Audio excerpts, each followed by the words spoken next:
I say, yo, oh, welcome to the BBW show. You feel me? We talk battle rap, basketball, and wrestling on a daily basis. Please subscribe to the channel if you haven't. The topic for today is New Japan Wrestle Kingdom 18 going down this Thursday in the Tokyo Dome. Probably a 5 in the morning, 6 in the morning show on US time. You feel me? Probably a 10 in the morning show in New Japan time, you feel me? Or 10 p.m. show. Now, this is the least talked about Wrestle Kingdom in a very long time. Nobody's talking about Wrestle Kingdom, you feel me? Even though Tanahashi just now became the New Japan president, that seems like that's the only thing people are talking about. Nobody's talking about the actual New Japan Wrestle Kingdom card. Nobody's talking about the future of New Japan. Nobody's talking about none of that.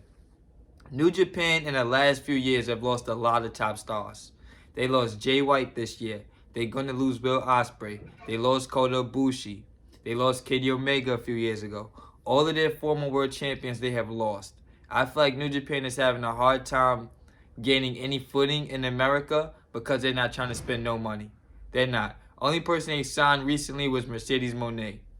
That was it. You feel me? They're not trying to sign nobody. I don't know why. They let Jonah slip away. They didn't sign Tom Lawler. It's like they letting a lot of talent just walk away from New Japan, and I don't understand why. First, we got the junior tag team match.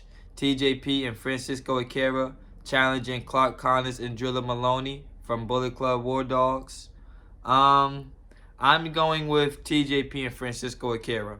I'm not going to lie. This is one thing New Japan does every year. They put the belts on the team, you feel me? Give them a nice little run with it. And then when the Wrestle Kingdom come, they do a reset. You feel me? Drilla Maloney and Clark Connors had the belt for like 6 months now, 7 months now. I see it going to TJP and Francisco Akira. I hope neither one of these teams break up either. I hope neither one of these teams break up. This could be a nice little future rivalry going forward. Next, for the World Tag Team titles and the Strong Tag Team titles, we got Hiroki Goto and Yoshihashi versus Hikuleo and El Phantasmo. El Phantasmo contract is up later this month. He might be leaving New Japan. So everything I just said, he's somebody that's been there since what? 2016? 2018 probably. 2018 he been in New Japan. He was a junior heavyweight, then moved up to the heavyweight division. Now he's in the tag team division. If New Japan loses him, that's another future star they lost. I got Hiroki Goto and Yoshihashi winning this match. That means they're going to have all the tag team belts. What is going to be next for them? I don't really know. There's no great tag team division in New Japan. I'm not going to lie. There's no great tag division. It's literally only Hiroki Goto and Yoshihashi, and probably that's it. Guerrillas of Destiny not even a team no more. Next, we got Yota Tsuji versus Yu Uemura. Special singles match. These are two future stars, I guess. Yota Tsuji is from LIJ. Yu Uemura is from Just Five Guys. I'm going with Yota Tsuji. Next, we got Shota Umino and Kato Kiyomiya versus Evil and Ren Narita. I'm going with Evil and Ren Narita. I thought we'd have got Shota versus Ren Narita one-on-one. We didn't get that yet. That's coming soon. I got Evil winning. Next, we got Hiromu Takahashi versus El Desperado. This is another thing. You feel me? The junior heavyweight division, nobody's talking about this now. Hiromu's one of the best wrestlers in the world. I feel like now he's being wasted in the junior heavyweight division. He's being wasted now. I feel like he needs to be moved up in some way, but he's the only star they got, so I doubt they do it. I got El Desperado winning.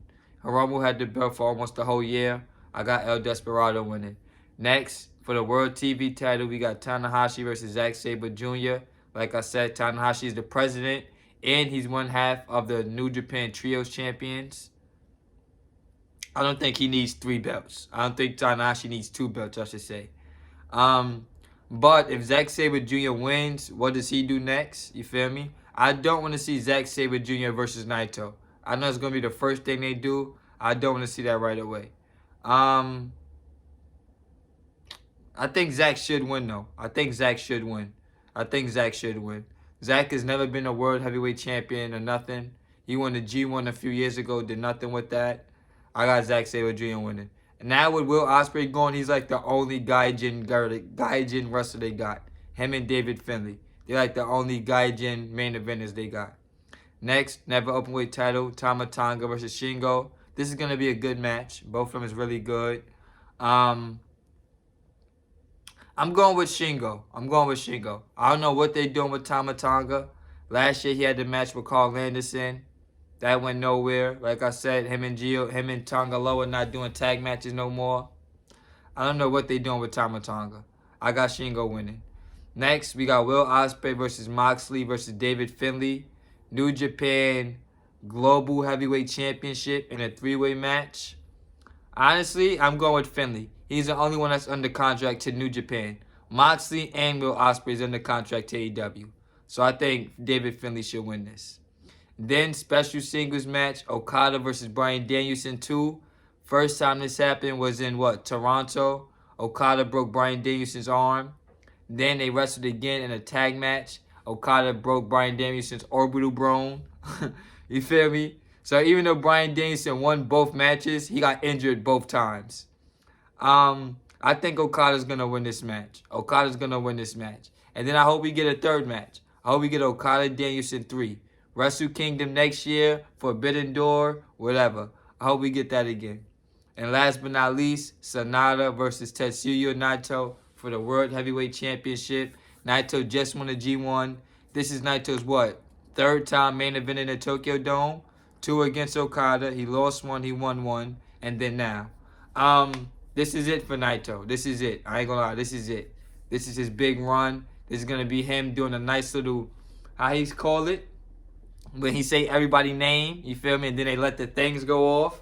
This is gonna be that. This is gonna be Naito's moment. This should definitely be Naito's moment. I don't want Kenta coming out to interrupt. I don't want Finlay coming out to interrupt. No, have Naito beat Sanada in a very good match and then let him do his roll call. Let Sanada do the LIJ roll call in the Tokyo Dome. Sanada was the hottest wrestler going in wrestling like 6 years ago. New Japan did nothing with that.